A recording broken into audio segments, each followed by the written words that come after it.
मेरे स्टूडेंट्स, आज हम लोकतंत्र के दोष, डीमेरिट्स ऑफ डेमोक्रेसी पढ़ने जा रहे हैं। इससे पहले मैंने आपको लोकतंत्र के गुणों के बारे में बताया था, जिसमें मैंने आपको बताया था कि लोकतंत्र में ही जन कल्याण की साधना हो सकती है। सर्वाधिक कार्यकुशल प्रशासन लोकतंत्र में होता है। सार्वजनिक शिक्षण मनोविज्ञान के अनुकूल, जनता का नैतिक उत्थान, देशभक्ति का स्रोत, क्रांति से सुरक्षा, समानता और स्वतंत्रता पर आधारित शासन पद्धति, विचार विनिमय और समझौते की भावना उत्पन्न करने वाली पद्धति, विश्व शांति का समर्थन करती है लोकतांत्रिक शासन पद्धति, तथा यह विज्ञान की श्रेष्ठ प्रोत्साहक भी मानी जाती है।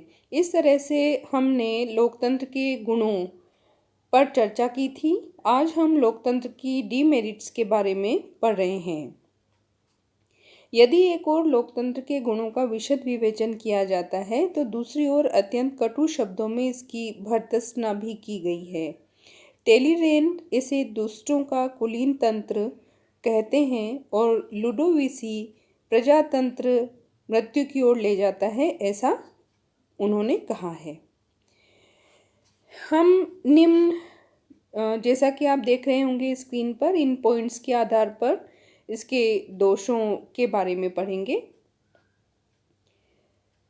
ऐसा माना जाता है कि लोकतंत्र अयोग्यता की पूजा है। लोकतंत्री शासन इस सिद्धांत पर आधारित होता है कि प्रत्येक व्यक्ति को केवल एक ही मत दिया जाना चाहिए, लेकिन योग्यता की दृष्टि से सभी व्यक्ति समान नहीं होते और इस प्रकार लोकतंत्र में गुण की अपेक्षा संख्या पर अधिक बल दिया जाता है। इस संबंध में यूरोप के प्रसिद्ध विद्वान कार्लाइल ने कहा है कि विश्व में एक योग्य व्यक्ति के साथ लगभग 9 मूर्ख होते हैं और सभी को समान राजनीतिक शक्ति देने का परिणाम मूर्खों की सरकार की स्थापना होती है। इसी तरह लेकी ने इसे निर्धनतम, अनभिज्ञतम और अयोग्यतम लोगों की सरकार भी कहा है। इसके अतिरिक्त चिकित्सा, भवन निर्माण, शिक्षण के समान ही शासन कार्य भी एक कला है, लेकिन लोकतंत्र में ऐसे व्यक्तियों के हाथ में शक्ति आ जाती है जो इस कला से नितांत अनभिज्ञ होते हैं। न्यायाधीश जेम्स स्टीफन के अनुसार एक महान देश का अच्छे प्रकार से प्रशासन करने के लिए विशेष ज्ञान और उच्चतम योग्यताओं के निरंतर एवं समस्त प्रयोग की आवश्यकता होती है, लेकिन लोकतंत्र में अज्ञानी, अप्रशिक्षित और अयोग्य व्यक्तियों की सरकार होती है। फैगेट ने लोकतंत्र को अज्ञानता से भरा शासन कहा है। H.G. वेल्स ने इसे बुद्धिहीन तथा अज्ञानियों का शासन कहा है।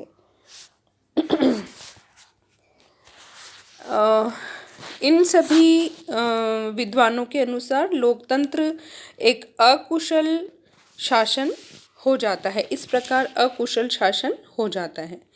इसी क्रम में लोकतंत्र वर्तमान समय के प्रतिनिध्यात्मक प्रजातंत्र के संचालन के लिए राजनीतिक दल एक अनिवार्य आवश्यकता होती है, किंतु ये राजनीतिक दल अपने व्यवहार से लोकतंत्र को भ्रष्ट कर देते हैं। राजनीतिक दलों का निर्माण तो साधारणतया राजनीतिक, आर्थिक और सामाजिक कार्यक्रम के आधार पर किया जाता है, किंतु व्यवहार में ये राजनीतिक दल येन केन प्रकारेण शासन शक्ति प्राप्त करना ही अपना लक्ष्य निश्चित कर लेते हैं और इस तरह राजनीति नेताओं के दांवपेच के अखाड़े बन जाते हैं और भाषण देने, लोगों को बहकाने, अपना स्वार्थ सिद्ध करने का कार्य करते हैं और इस तरह ये जनता के विचार स्वातंत्र्य का भी अंत कर देते हैं। कार्लाइल ने कहा है, राजनीतिक दल कुछ व्यक्तियों के लाभ के लिए अनेक का पागलपन होता है। इन दलों के कारण धूर्त और बकवासी व्यक्तियों के हाथ में शासन शक्ति आ जाती है। ब्राइस के शब्दों में, राजनीतिक दल कपट को उत्साहित करते, स्वाभाविक आदर्शों को हीन बनाते और राष्ट्र के जीवन में फूट डालकर लूट का माल बांट सकते हैं। प्रतिनिध्यात्मक लोकतंत्र के लिए राजनीतिक दल अपरिहार्य होने के कारण राजनीतिक दलों की ये बुराइयां लोकतंत्र में भी आ जाती हैं। सैद्धांतिक स्थिति चाहे कुछ भी हो, व्यवहार में लोकतंत्रीय शासन बहुत अधिक भ्रष्ट हो जाता है। व्यवहार में शासन एक राजनीतिक दल विशेष की इच्छानुसार ही किया जाता है और ऐसा देखा गया है कि निर्वाचन में जो लोग सत्ता दल के सहायक होते हैं उन्हें शासन की ओर से अनेक प्रकार की सहायता पहुंचाई जाती है। इसके अतिरिक्त जनता के प्रतिनिधि भी लोकप्रियता प्राप्त करने के लिए अनेक भ्रष्ट तरीके अपना लेते हैं।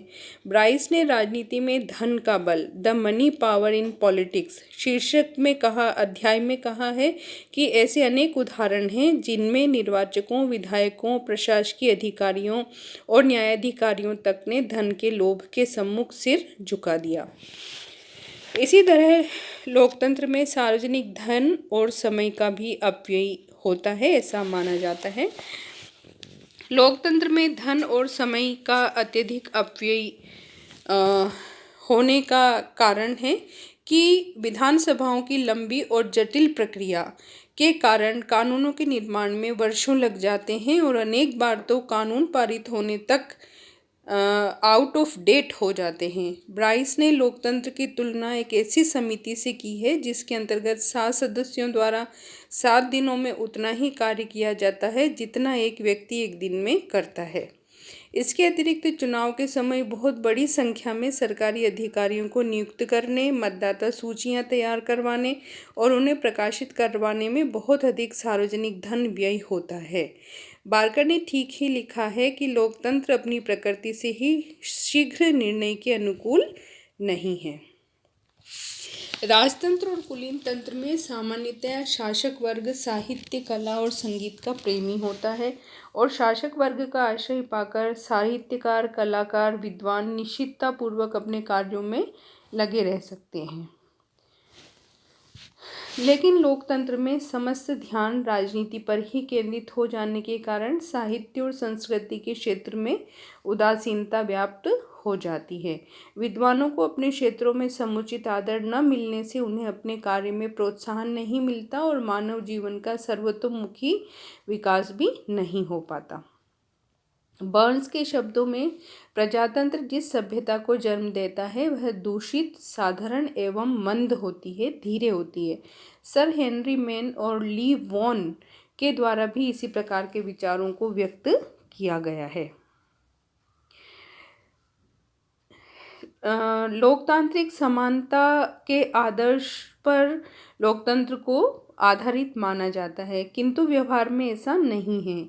लोकतंत्र में चुनाव के द्वारा ही राजनीतिक शक्ति प्राप्त हो पाती है और व्यवहार में चुनाव कार्य इतना अधिक व्यय साध्य यानी खर्चीला हो गया है कि एक निर्धन व्यक्ति चुनाव में खड़े होने और विजय प्राप्त करने की कल्पना भी नहीं कर सकता। इसके अतिरिक्त जब अधिकतर धनवान ही विधानसभाओं के लिए निर्वाचित होते हैं तो कानून निर्माण भी वर्ग विशेष के हित साधन के लिए ही किया जाता है। समानता की घोषणा कर देने मात्र से ही समानता की स्थापना नहीं हो जाती। व्यवहार में आर्थिक समानता के अभाव और प्रेस आदि प्रचार साधनों पर धनिक वर्ग का अधिकार होने के कारण समानता और स्वतंत्रता केवल कल्पनाओं में रह जाती है।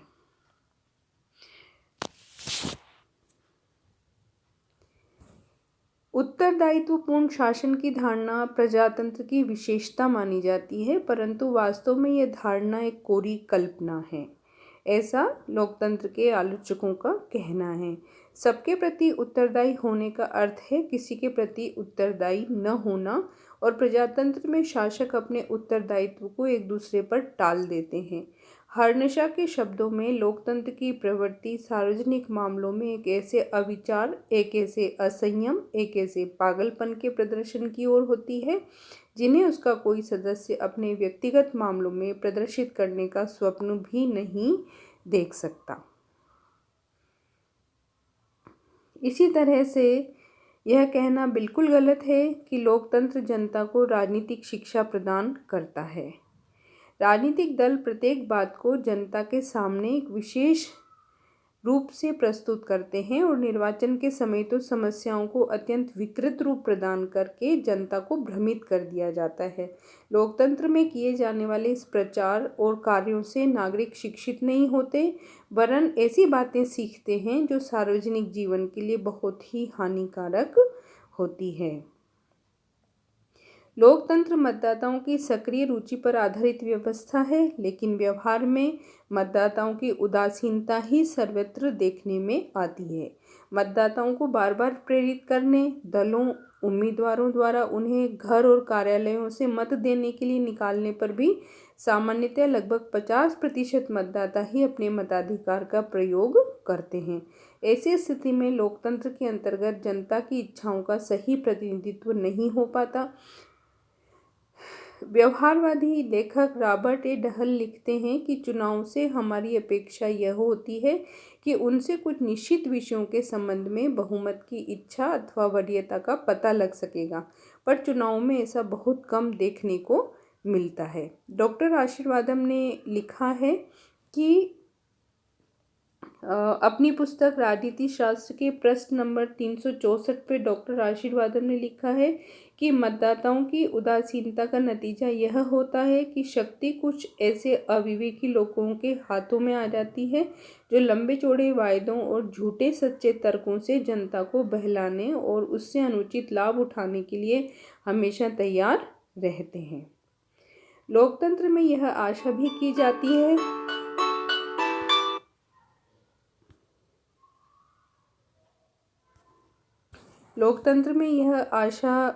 जाती है कि योग्य और ईमानदार व्यक्ति राजनीति में रुचि लेंगे, लेकिन व्यवहार में स्थिति विपरीत ही होती है। परिश्रमी और कार्यकुशल व्यक्ति अपने जीविकोपार्जन में लगे रहते हैं और राजनीति में सक्रिय रूप से भाग नहीं ले पाते। दूसरी ओर जो व्यक्ति किसी व्यापार, शिल्प या पेशे को ईमानदारी और योग्यता के साथ नहीं कर पाते, वे राजनीति को ही अपना धंधा बना लेते हैं और भ्रष्ट साधनों के आधार पर आर्थिक शक्ति संचित करने की निरंतर चेष्टा करने लगते हैं। इसी तरह लोकतंत्रीय सरकारें प्रायः युद्ध और संकट के समय निर्बल सिद्ध होती है, क्योंकि इन अवसरों पर बहुत अधिक शीघ्रतापूर्वक निर्णय लेने की आवश्यकता होती है।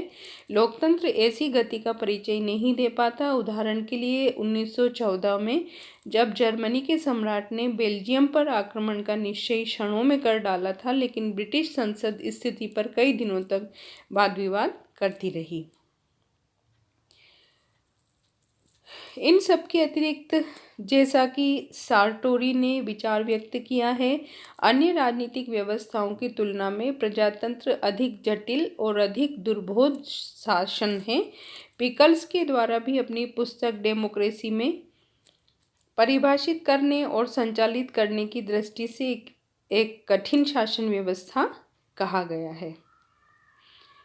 यदि हम निष्कर्ष देखें तो इस शासन व्यवस्था में निश्चित रूप से कुछ कमियां हैं, लेकिन लोकतांत्रिक शासन के जो विविध दोष बतलाए जाते हैं, उनमें से अनेक दोष तो वर्तमान समय की विशेष परिस्थितियों के परिणाम या मानवीय प्रकृति के परिणाम हैं। और जैसा कि लावेल ने कहा है, कोई भी शासन व्यवस्था सभी मानवीय दोषों के लिए रामबाण औषधि नहीं है।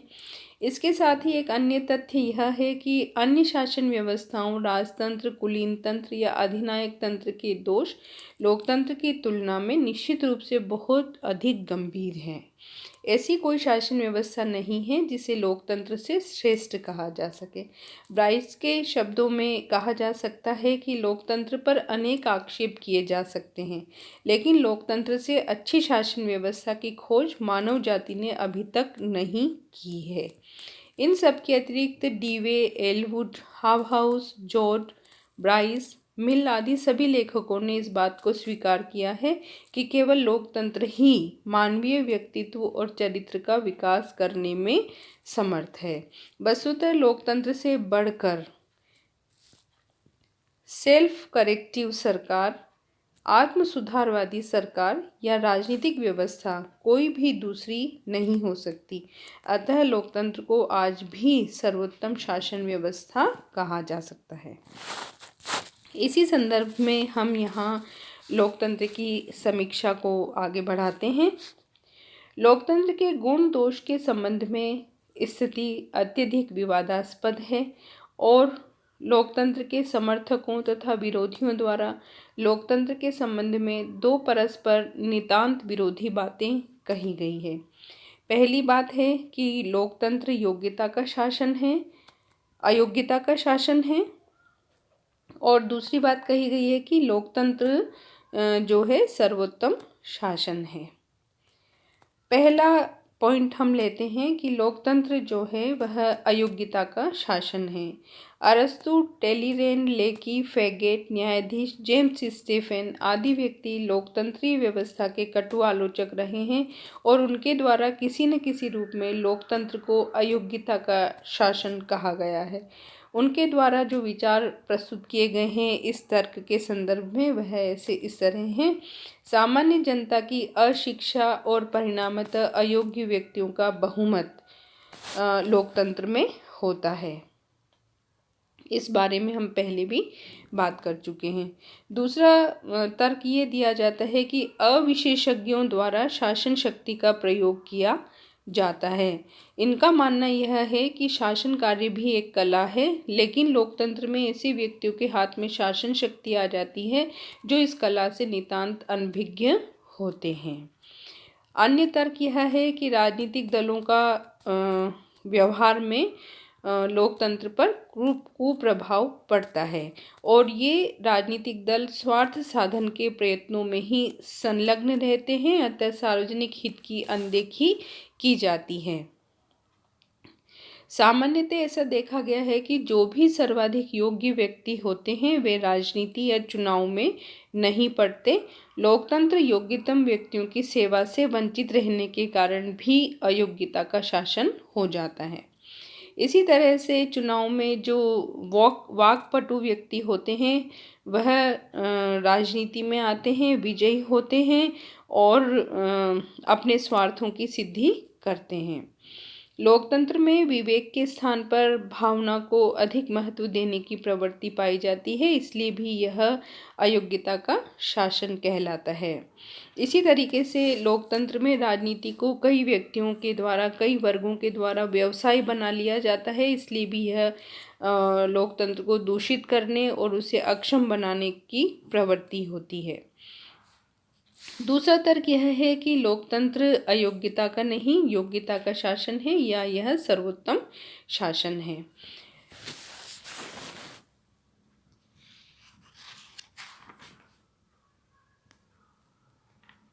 यदि हम लोकतंत्र की समीक्षा करते हुए इन सभी तर्कों का खंडन करें तो इस तरह होगा कि सामान्य जनता, प्राकृतिक बुद्धिमत्ता और साधारण ज्ञान से यह संभव है कि लोकतंत्र को अयोग्यता का शासन नहीं कहा जाए। सामान्य जनता अपनी बौद्धिक सीमाओं के बावजूद प्राकृतिक बुद्धिमत्ता, सामान्य ज्ञान और चतुराई रखती है, जिसके आधार पर वे इस बात का सही रूप में निर्णय कर सकते हैं कि उनके द्वारा किन व्यक्तियों को नेता के रूप में चुना जाना चाहिए। अब्राहम लिंकन ने इस विश्वास के आधार पर ही कहा है कि सभी मनुष्यों को कुछ समय के लिए और कुछ मनुष्यों को सदैव के लिए मूर्ख बनाया जा सकता है, लेकिन सभी मनुष्यों को सदैव के लिए मूर्ख नहीं बनाया जा सकता।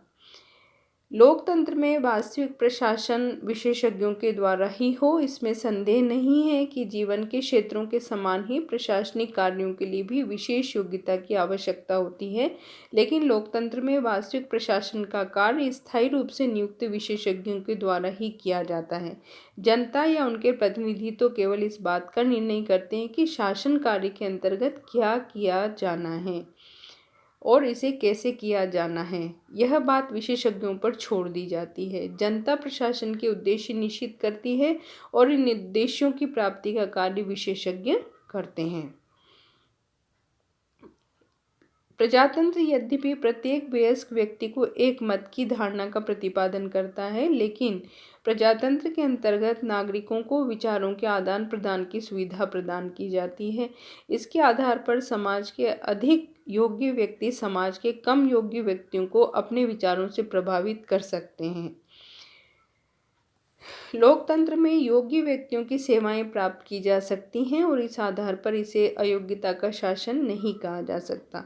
योग्य और महत्वाकांक्षी व्यक्ति चुनाव लड़ते ही हैं। इसके अतिरिक्त यदि वे चुनाव भी न लड़ना चाहें तो संसदीय व्यवस्था वाले देशों में उन्हें द्वितीय सदन की सदस्यता प्राप्त प्रदान करके, अध्यक्षीय व्यवस्था वाले राज्यों में उन्हें मंत्री पद प्रदान करके उनकी सेवाओं का लाभ उठाया जा सकता है। अब हम दूसरा लोकतंत्र के समर्थन की समीक्षा करते हैं कि लोकतंत्र ही सर्वोत्तम शासन है।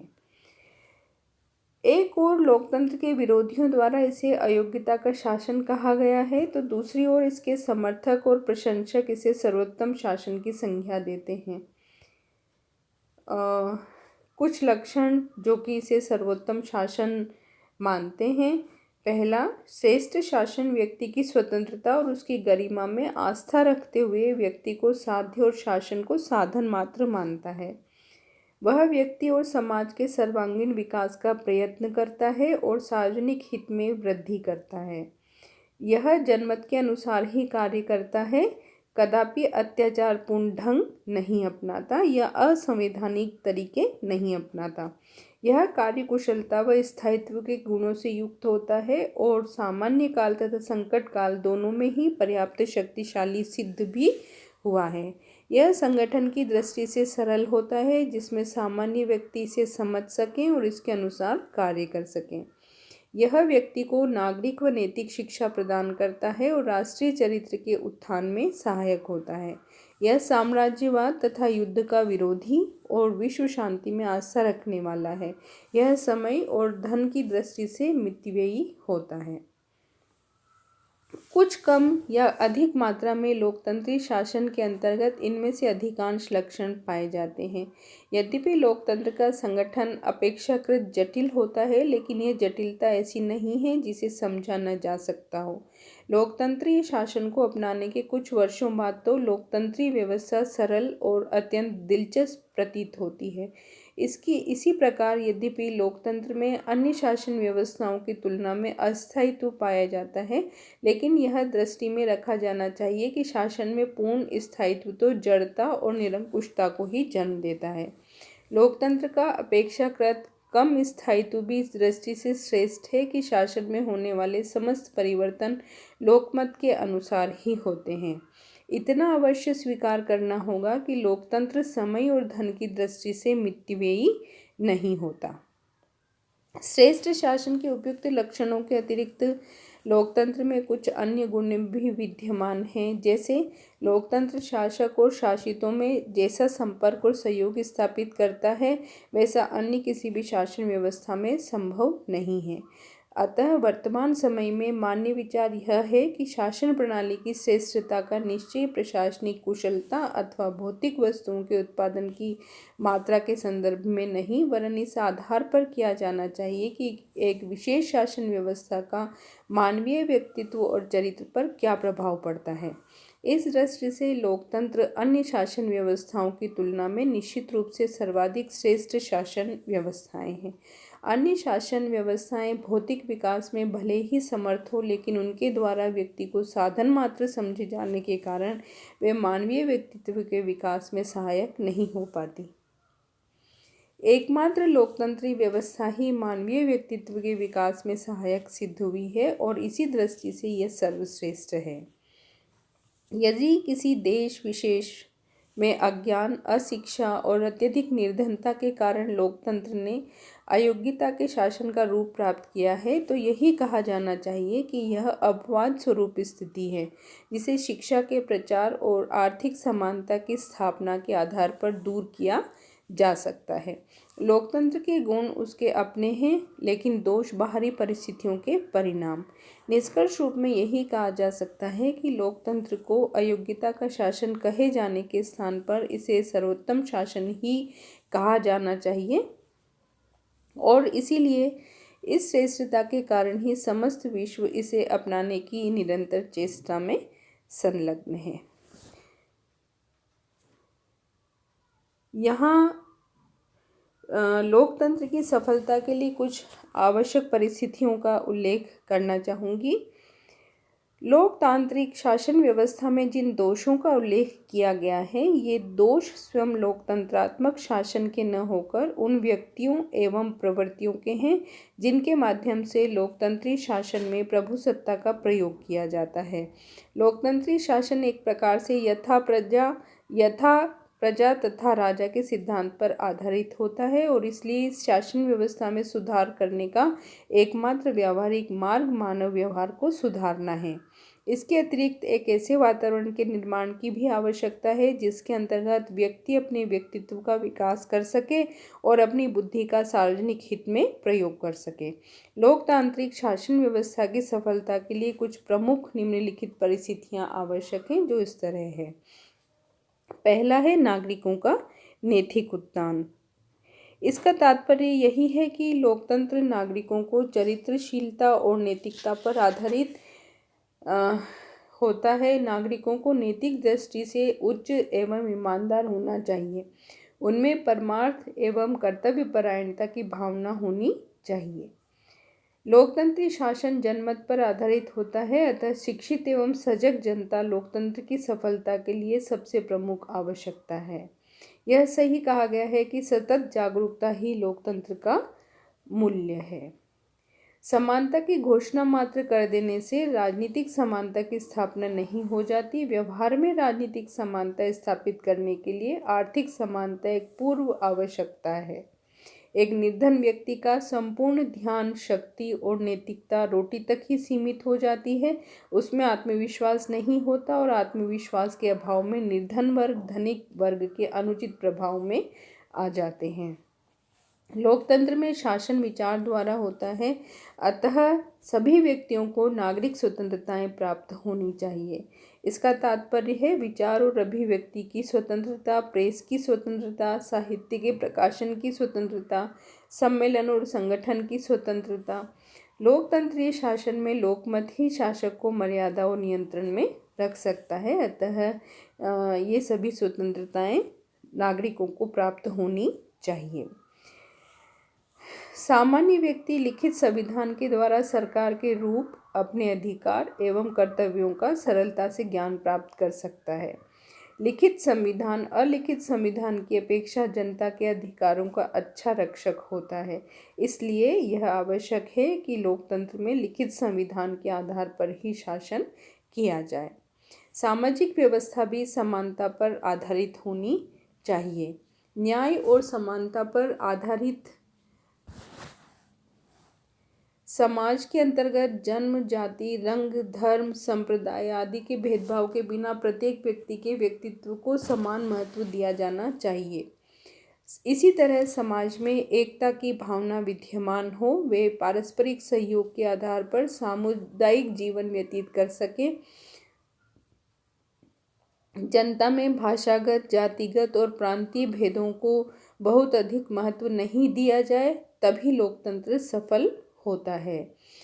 इसी के साथ प्रजातंत्र के सभी रोगों का निदान अधिक प्रजातंत्र के द्वारा ही हो सकता है। इसलिए इसकी सफलता के लिए आवश्यक है स्थानीय क्षेत्रों में लोकतंत्र की स्थापना की जानी चाहिए, जिसका दूसरा नाम ही स्थानीय स्वशासन है। इसी के साथ विशाल क्षेत्रफल और लाखों या करोड़ों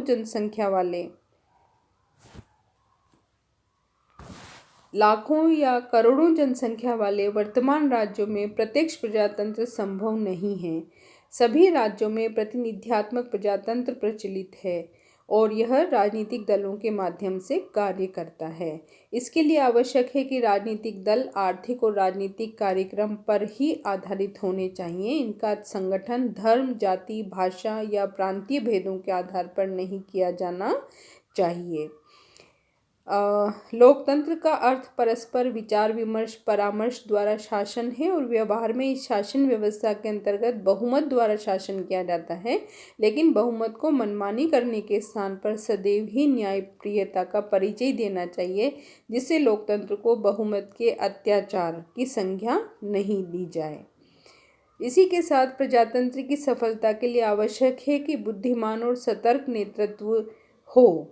प्रजातंत्र के नेताओं में उचित निर्णय शक्ति, साहस, अच्छी योग्यता, विशिष्ट प्रारंभिक शक्ति, चारित्रिक गुणों का समावेश होना चाहिए। प्रजातंत्र की सफलता के लिए विश्व शांति की स्थापना अत्यंत आवश्यक है, क्योंकि युद्ध के समय प्रजातांत्रिक प्रक्रिया को छोड़कर स्वेच्छाचारिता की प्रवृत्ति अपना ली जाती है, जिसके कारण लोकतांत्रिक व्यवस्थाएं कार्य नहीं कर पाती। लोकतंत्र में भी जनता के प्रतिनिधि केवल नीति का निर्माण करते हैं और इस नीति को क्रियान्वित करने का कार्य नागरिक सेवाओं के द्वारा किया जाता है। यदि नागरिक सेवाओं के सदस्य योग्य, निष्पक्ष और कार्यकुशल हों तो प्रशासनिक कार्यकुशलता रहती है और श्रेष्ठ शासन संभव हो सकता है। वास्तव में लोकतंत्र की सफलता के लिए योग्य और निष्पक्ष नागरिक सेवाएं नितांत आवश्यक है। आज लोकतंत्र एक चौराहे पे खड़ा है और हम A.L. नोवेल के शब्दों में कह सकते हैं कि यदि उपयुक्त बात पूरी हो जाती है तो प्रचंड वायु के झोंके भी लोकतंत्र की नींव को हिला नहीं पाएंगे, किंतु यदि ये बातें पूरी नहीं होंगी तो लोकतंत्र के शक्तिशाली पांव कीचड़ में धंस जाएंगे। इसी के साथ आपका ये लोकतंत्र शीर्षक का अध्याय समाप्त होता है। आशा है आपको समझ में आया होगा। नेक्स्ट वीडियो में फिर हम मिलेंगे और डिक्टेटरशिप के बारे में पढ़ेंगे। तब तक आप स्वस्थ रहिए, मस्त रहिए। धन्यवाद।